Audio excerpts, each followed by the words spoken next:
Hello friends, welcome back to my channel. आज मैं लेकर आई हूँ बहुत ही टेस्टी पनीर रोल की रेसिपी। जिसे पनीर खाना पसंद है तो आप इस रेसिपी को जरूर ट्राई करें। तो आज हम बनाएंगे अंदर से एकदम जूसी और बाहर से एकदम टेस्टी। तो चलिए फटाफट पनीर रोल बनाना शुरू कर देते हैं। तो सबसे पहले हम पनीर रोल का डो बना लेते हैं। तो इसके लिए यहाँ पे मैंने मिक्सिंग बाउल लिया है। अब इसमें हम डाल देते हैं 1 कटोरी गेहूं का आटा और साथ में ही डाल देते हैं 1 कटोरी मैदा। आप चाहे तो यहाँ पे सिर्फ गेहूं का बना सकते हैं या फिर आप चाहे तो सिर्फ मैदा का भी बना सकते हैं। अब इसमें हम डाल देते हैं आधी छोटी चम्मच नमक और साथ में ही डाल देते हैं 1 चम्मच तेल।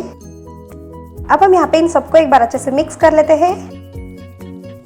जैसे ही यहाँ पे नमक और तेल अच्छे से मिक्स हो जाए तो इसके बाद हमें इसमें थोड़ा थोड़ा करके पानी ऐड करना है और हमें यहाँ पे एक सॉफ्ट डो बनाकर तैयार कर लेना है।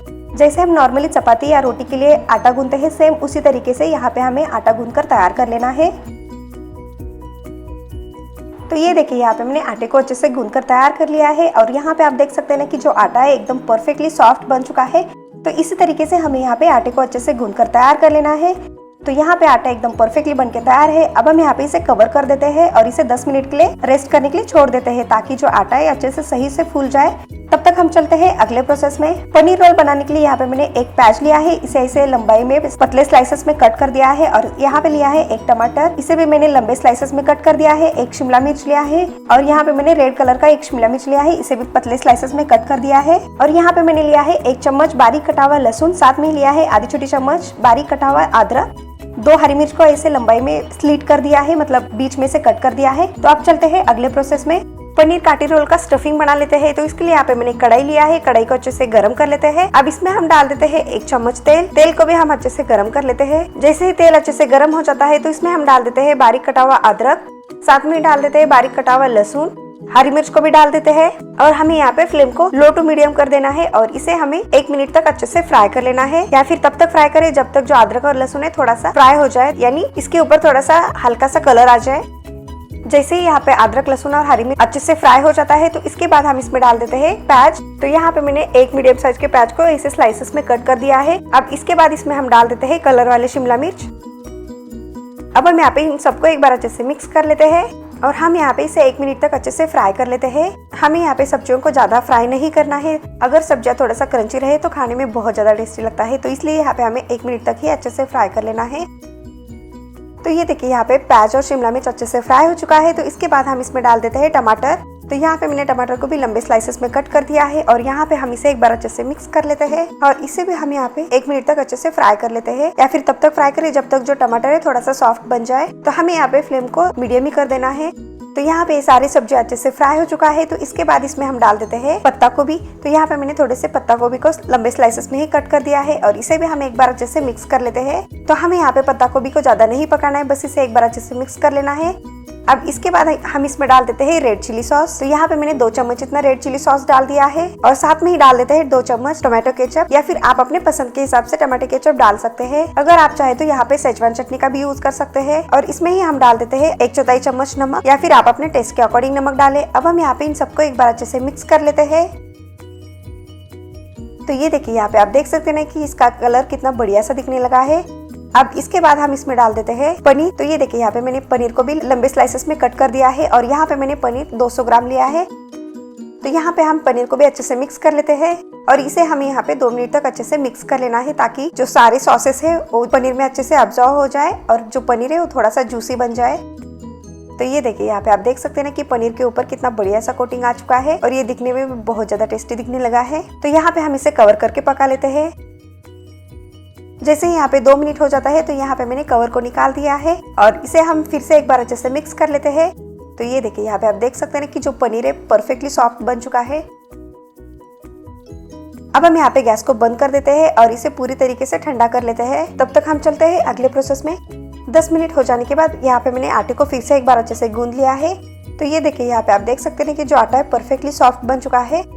अब हम यहाँ पे इसकी लुई बनाकर तैयार कर लेते हैं। तो इस आटे में कम से कम 3 काठी रोल अच्छे से बनके तैयार हो जाते हैं।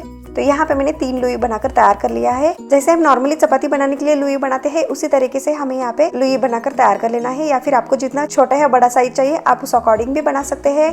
तो आप चलते हैं इसे बेलने की तरफ। तो यहाँ पे मैंने एक लुई लिया है, इसके ऊपर हम थोड़ा सा सूखा आटा छिड़क देते हैं और अब हम यहाँ पे इसे अच्छे से रोल कर देना है। तो हम यहाँ पे जैसे नॉर्मली चपाती बनाते हैं या फिर रोटी बनाते हैं उसी तरीके से यहाँ पे हमें इसे अच्छे से पतला रोल कर देना है।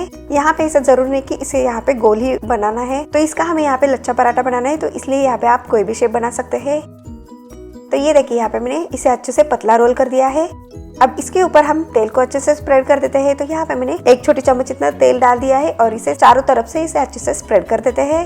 अब तेल के ऊपर थोड़ा सा सूखा आटा छिड़क देते हैं और यहाँ पे हमें इसे अच्छे से फोल्ड कर लेना है। तो ये देखिए यहाँ पे रोल को अच्छे से उठा लेना है और इसके बाद फिर पीछे आके इसे थोड़ा सा फोल्ड कर लेना है इस तरीके से। तो यहाँ पे हमें इसी तरीके से थोड़ा सा आगे लेके इसे फिर बाद में पीछे लाके थोड़ा सा चिपक देना है। तो लच्छा पराठा बनाना बहुत ही आसान है और आप इसे एक बार बनाकर जरूर ट्राई करें। तो ये देखिए यहाँ पे मैंने इसे अच्छे से एक समान अच्छे से फोल्ड कर लिया है और इसे हम हल्के हाथों से थोड़ा सा प्रेस कर देते हैं और इसके बाद हम यहाँ पे राउंड शेप बना लेते हैं। जैसे जलेबी बनाते हैं उस तरीके से यहाँ पे हमें राउंड शेप बनाकर तैयार कर लेना है।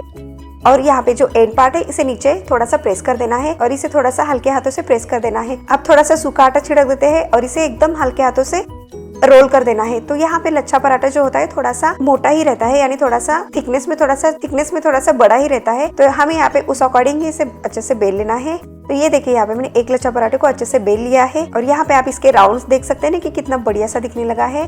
तो यहाँ पे ये लच्छा पराठा एकदम परफेक्टली बनके तैयार है और यहाँ पे आप देख सकते हैं ना कि इसकी थिकनेस भी थोड़ी सी मोटी है। तो इसे हम एक प्लेट में रख देते हैं और इसी तरीके से हम यहाँ पे दूसरा लच्छा पराठा को भी बनाकर तैयार कर लेते हैं। तो सेम तरीके से हम यहाँ पे फिर से एक लुई लेते हैं, इसके ऊपर हम सूखा आटा छिड़क देते हैं और इसे पतला रोल कर देना है।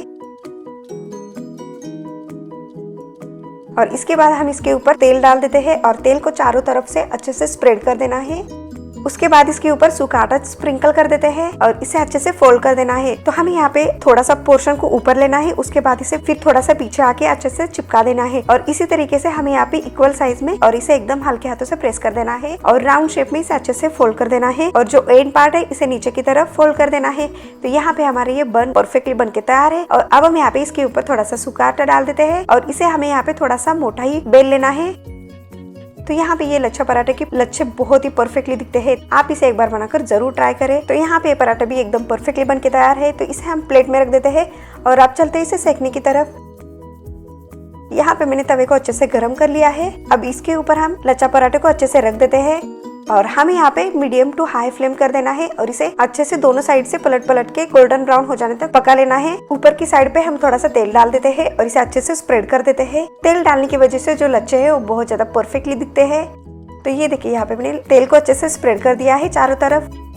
अब हम यहाँ पे इसे पलट देते हैं और ये दूसरी साइड से भी हम अच्छे से पका लेते हैं। अब ये ऊपर वाला साइड है, इसके ऊपर भी हम तेल डाल देते हैं और इसे भी हम अच्छे से स्प्रेड कर देते हैं। तो याद रहे कि हमें यहाँ पे मीडियम टू हाई फ्लेम ही कर देना है और इसे अच्छे से पका लेना है। नहीं तो अगर आप यहाँ पे लो फ्लेम करते हैं तो जो पराठा बनेगा वो थोड़ा सा हार्ड बनेगा। तो इसलिए यहाँ पे हमें फ्लेम को मीडियम टू हाई ही रखना है।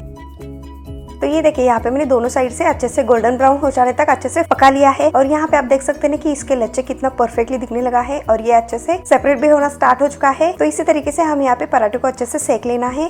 तो यहाँ पे ये पराठा परफेक्टली सेक चुका है, तो इसे हम एक प्लेट में रख देते हैं और इसी तरीके से हम यहाँ पे दूसरा पराठा को भी अच्छे से सेक लेते हैं।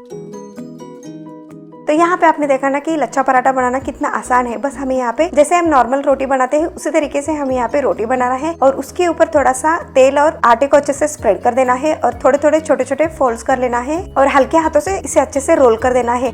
तो इस तरीके से यहाँ पे हमारे लच्छा पराठा परफेक्टली बन के तैयार हो जाता है। तो ये देखिए यहाँ पे हमारे ये दोनों लच्छे पराठे बन के तैयार है। तो अब चलते हैं रोल बनाने की प्रोसेस में।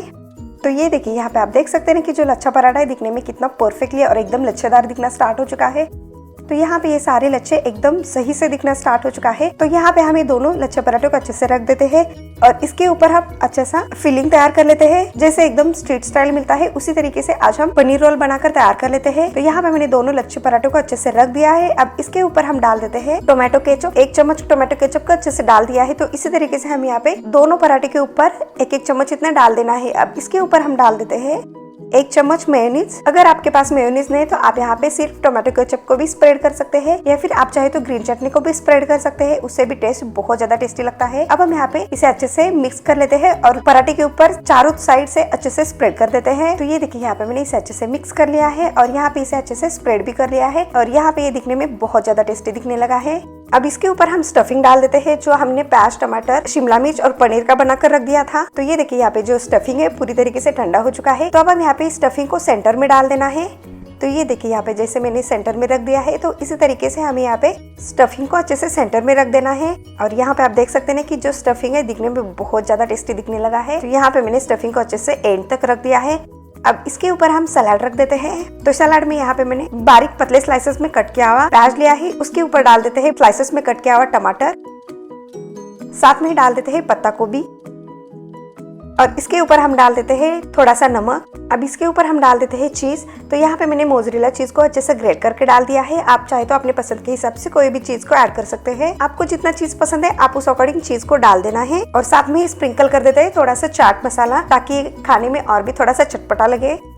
अब हम यहाँ पे इसे फोल्ड कर लेते हैं। तो ये देखिए यहाँ पे इस तरीके से हमें यहाँ पे इसे फोल्ड कर लेना है। और इसके ऊपर हम यहाँ पे टूथपिक डाल देते हैं, या फिर आप चाहे तो इसे बटर पेपर से भी रैप कर सकते हैं, जैसे रेस्टोरेंट में मिलता है या फिर स्ट्रीट स्टाइल मिलता है, उस तरीके से यहाँ पे आप इसे बटर पेपर से भी रैप कर सकते हैं। तो इस तरीके से यहाँ पे हमारे ये टेस्टी काठी रोल परफेक्टली बनके तैयार है। अब देख सकते हैं दिखने में कितना परफेक्टली और एकदम बढ़िया दिखने लगा है।